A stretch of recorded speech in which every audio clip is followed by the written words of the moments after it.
Hello friend, घटना चक्र की हिस्ट्री आज हम लोग कर रहे हैं घटना चक्र से, जिसमें से 2 टॉपिक हो चुका है। 1857 क्रांति क्वेश्चन प्रैक्टिस कर चुके हैं और जन आंदोलन, जो अन्य जन आंदोलन थे वो भी हो चुका है। आज हम लोग स्टार्ट करेंगे आधुनिक भारत में शिक्षा का विकास। इसमें जितने भी शिक्षा से रिलेटेड टॉपिक हैं वो सब कवर करेंगे और सारे क्वेश्चन प्रैक्टिस करेंगे जो PYQ में आए हैं।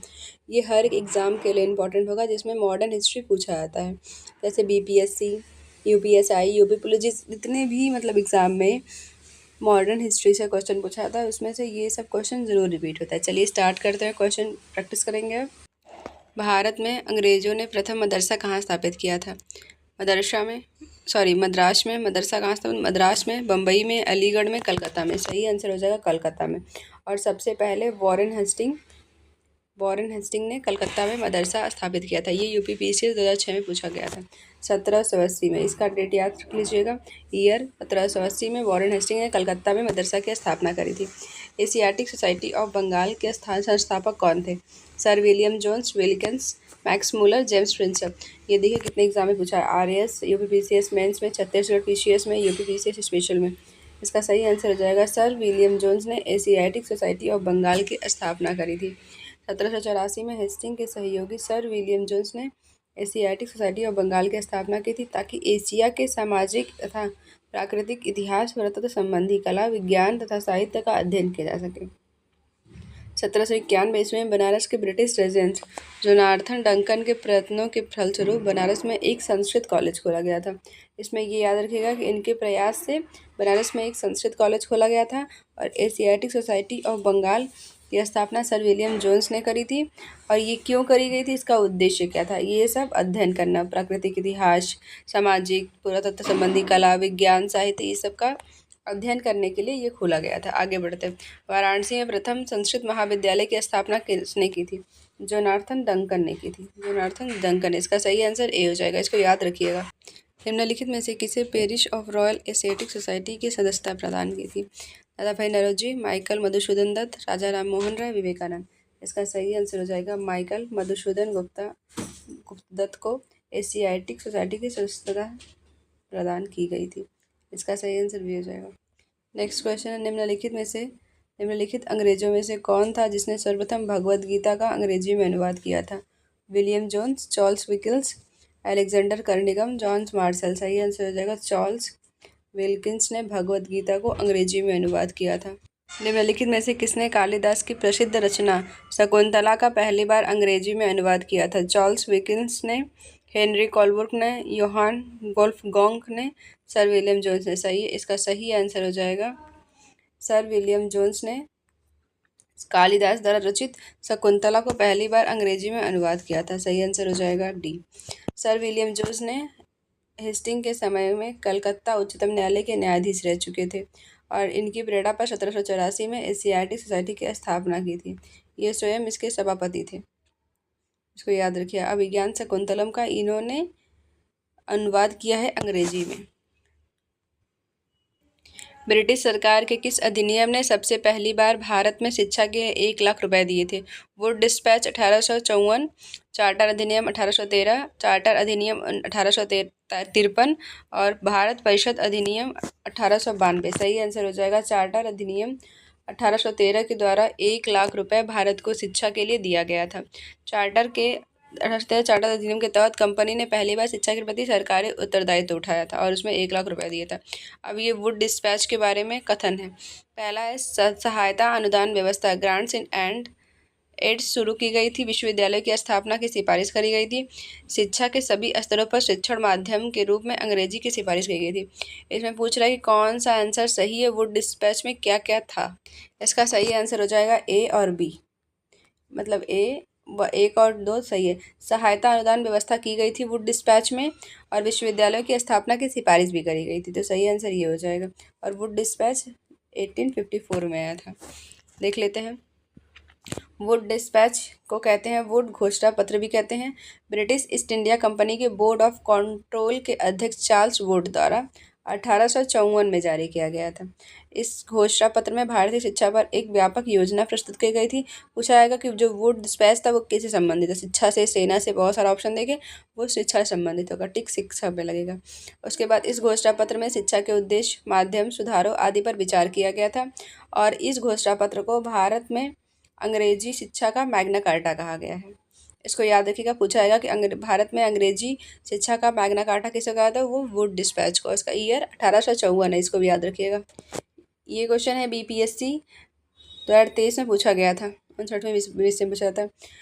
ये वुड डिस्पैच से ही है। वुड के 1854 के प्रेषण के संबंध में निम्नलिखित में विचार करना है। इसने उच्च अध्ययन के लिए शिक्षा के माध्यम के रूप में अंग्रेजी की सिफारिश करी है। इसने महिला शिक्षा और व्यावसायिक शिक्षा पर जोर दिया है। इसका सही आंसर दोनों हो जाएगा, ये दोनों सही है। इसने महिला शिक्षा पर भी जोर दिया है, व्यावसायिक शिक्षा पर भी जोर दिया है और उच्च अध्ययन के लिए शिक्षा के माध्यम को अंग्रेजी बनाया है। और इसको एक बार रिवाइज कर लेते हैं। इसको चार्ल्स वुड थे और भारत में अंग्रेजी शिक्षा का मैग्ना कार्टा भी कहा जाता है, इसको याद रखिएगा। देखिए चार्ल्स वुड से एक क्वेश्चन और है, चार्ल्स वुड का आदेश पत्र निम्नलिखित में से किससे संबंधित है। ऐसे भी क्वेश्चन पूछे जा सकते हैं। शिक्षा से, व्यापार से, प्रशासनिक सुधार से, सैन्य सुधार से। सही आंसर हो जाएगा ये शिक्षा से संबंधित, 1854 में आया था, इसको याद रखिएगा, डेट पूछता है। हंटर कमीशन की रिपोर्ट में विकास पर विशेष जोर दिया गया था। बालिकाओं की शिक्षा पर, उच्च शिक्षा पर, प्राथमिक शिक्षा को और तकनीकी शिक्षा को। इसका ये यूपीपीसीएस प्री और लोअर सर्विस में हमें पूछा गया था। इसका सही आंसर हो जाएगा प्राथमिक शिक्षा पर। हंटर कमीशन जो था ये प्राथमिक शिक्षा पर फोकस था, प्राइमरी एजुकेशन पे फोकस था, इसको याद रखिएगा। 1854 के पश्चात शिक्षा के क्षेत्र में हुई प्रगति की समीक्षा करने के लिए 1882 में लॉर्ड रिपन ने डब्ल्यू हंटर की अध्यक्षता में प्रथम भारतीय शिक्षा आयोग नियुक्त किया था और ये आयोग की रिपोर्ट प्राथमिक शिक्षा के सुधार और विकास पर विशेष जोर देना था। इसको याद रखिए। ये कब आया था और किसकी समीक्षा करने के लिए आया था और किस पे जोर दिया गया था। इसमें पूछा जाएगा हंटर आयोग जो था वो किस पर फोकस था, प्राथमिक, माध्यमिक, उच्च, तो इसमें प्राथमिक पे फोकस था। आगे है, प्रथम भारतीय शिक्षा आयोग की नियुक्ति किसने और किस वर्ष करी थी। लॉर्ड रिपन ने 1882 में, लॉर्ड विलियम वेडरबर्न ने 1885 में, लॉर्ड कर्जन ने 1905 में, लॉर्ड लिट्टन ने। सही आंसर हो जाएगा ए, लॉर्ड रिपन ने 1882 में प्रथम भारतीय शिक्षा आयोग की नियुक्ति करी थी, उसको हम कहते हैं हंटर आयोग और ये प्राइमरी एजुकेशन से रिलेटेड है। नेक्स्ट क्वेश्चन है, नेशनल काउंसिल ऑफ एजुकेशन की स्थापना कब करी गई थी। ये बीपीएससी में पूछ सकता है, इंपॉर्टेंट क्वेश्चन है कि 15 अगस्त 1903 में, 15 अगस्त 1904 में, 15 अगस्त 1905 में, 15 अगस्त 1906 में। इसका सही आंसर हो जाएगा 15 अगस्त 1906 में नेशनल काउंसिल ऑफ एजुकेशन की स्थापना करी गई थी। ये बीपीएससी में 2 बार पूछा गया था, इसको देख लीजिएगा, ये आने की संभावना भी है इसको। राष्ट्रीय शिक्षा के क्षेत्र में सर्वप्रथम वर्ष 1905 में रंगपुर नेशनल स्कूल की स्थापना करी गई थी। 16 नवंबर 1905 को कलकत्ता में एक सम्मेलन का आयोजन किया गया था। इस सम्मेलन में राष्ट्रीय साहित्यिक, वैज्ञानिक और तकनीकी शिक्षा देने के लिए राष्ट्रीय शिक्षा परिषद को स्थापित किया गया था, फैसला किया गया था। फिर 15 अगस्त 1906 में राष्ट्रीय शिक्षा परिषद की स्थापना करी गई थी। अब आते हैं सैंडलर आयोग। सैंडलर आयोग संबंधित है न्यायपालिका से, राजस्व प्रशासन से, शिक्षा से, पुलिस प्रशासन से। सही आंसर हो जाएगा ये शिक्षा से संबंधित है सैंडलर आयोग। में सुधार हेतु ब्रिटिश सरकार ने सैंडलर विश्वविद्यालय आयोग कब नियुक्त किया गया था। 1919, 1917, 1921, 1896। सही आंसर हो जाएगा इसका 1917 में सैंडलर आयोग को आयोग बनाया गया था, नियुक्त किया गया था और ये शिक्षा से संबंधित है। बी ऑप्शन सही हो जाएगा इसका। 1902 ईस्वी में लॉर्ड कर्जन ने 2 भारतीय सदस्यों को सम्मिलित करते हुए एक विश्वविद्यालय आयोग गठित किया था। वे कौन थे।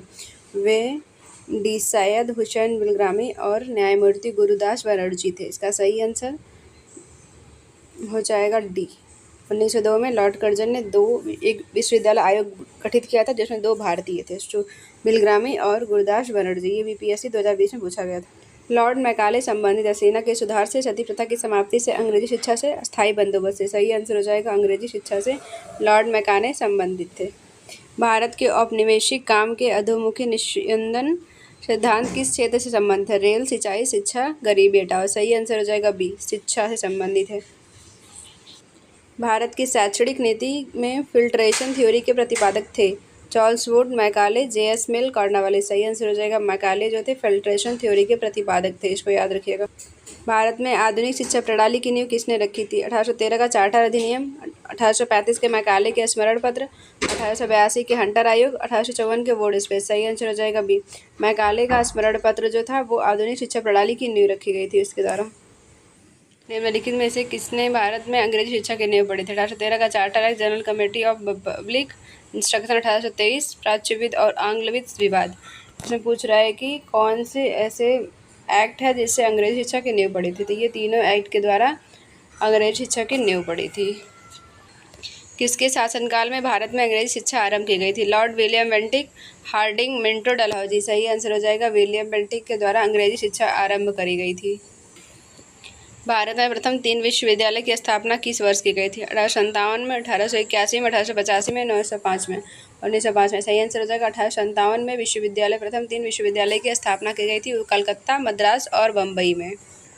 दक्कन एजुकेशनल सोसाइटी की स्थापना से कौन संबंधित है? जस्टिस राणा डे, फिरोज शाह, दयानंद सरस्वती, बीजी तिलक। सही आंसर हो जाएगा बीजी तिलक। बाल गंगाधर तिलक जो थे वो डेक्कन एजुकेशनल सोसाइटी से संबंधित थे। ये यूपीपीएससी 2013 और 10 में पूछा गया था। दक्कन एजुकेशनल सोसाइटी की स्थापना 1880 में मूलतः न्यू इंग्लिश स्कूल के प्रारंभ के साथ पुणे में की गई थी। 1884 में दक्कन एजुकेशनल सोसाइटी औपचारिक रूप से गठित की गई थी। इस संस्था के संस्थापकों में वी.के. चपलुकर, बीजी तिलक, एम.बी. नाम जोशी, गोपाल गणेश अयंकर प्रमुख थे। और 1884-85 में ही भारतीय राष्ट्रीय कांग्रेस की स्थापना हुई थी। निम्नलिखित कॉलेजों में सर्वप्रथम किसकी स्थापना हुई थी? सबसे पहले किसकी स्थापना हुई थी? हिंदू कॉलेज की, दिल्ली कॉलेज की, मेयो कॉलेज की, मुस्लिम ओरिएंटेड एंग्लो कॉलेज की। सही आंसर हो जाएगा हिंदू कॉलेज की स्थापना सबसे पहले हुई थी। राजा राम मोहन राय द्वारा आधुनिक शिक्षा के सबसे प्रारंभिक प्रचारकों में से एक थे। 1870 में इन्होंने डेविड हेयर और अलेक्जेंडर टफ की सहायता से मिलकर हिंदू कॉलेज की स्थापना करी थी। मेयो कॉलेज की स्थापना 1875 में हुई थी और मुस्लिम एंग्लो ओरिएंटल कॉलेज की स्थापना भी 1875 में हुई थी। दिल्ली कॉलेज की स्थापना 1824 में हुई थी, इसको याद रखिएगा। Mohammedan Anglo oriental college Aligarh की स्थापना निम्नलिखित में से किस वर्ष हुई थी? 1875, 76, 91, 74। सही आंसर हो जाएगा 1875 में इसकी स्थापना हुई थी। डेविड हेयर और अलेक्जेंडर टफ के साथ मिलकर निम्नलिखित में से किसने कोलकाता में हिंदू कॉलेज की स्थापना करी थी? राजा राम मोहन राय। डी इसका सही आंसर हो जाएगा। 1817 में डेविड हेयर द्वारा प्रसिद्ध हिंदू कॉलेज की स्थापना की गई थी। आगरा में, कलकत्ता में, पटना में, वाराणसी में। सही आंसर हो जाएगा कलकत्ता में। हिंदू कॉलेज की स्थापना कलकत्ता में की गई थी। बनारस का संस्कृत कॉलेज जोनार्थन डंकन ने स्थापना करी थी। Calcutta Madrasa Warren Hasting, Fort William College Lord Richard Colley Wellesley ने करी थी। फोर्ट विलियम कॉलेज के कलकत्ता के संदर्भ में निम्नलिखित कौन सा कथन सत्य है? इसकी स्थापना 10 जून 1800 को कलकत्ता फोर्ट विलियम कॉम्प्लेक्स में हुई थी। इसकी स्थापना का मुख्य उद्देश्य ब्रिटिश अधिकारियों को भारतीय भाषाओं की शिक्षा देना था। सही आंसर हो जाएगा 2। ये दूसरा वाला सही है और पहला वाला नहीं सही है। निम्नलिखित में से किसने भारतीय विश्वविद्यालयों की धार्मिक शिक्षा के प्रबल रूप से वकालत किए थे?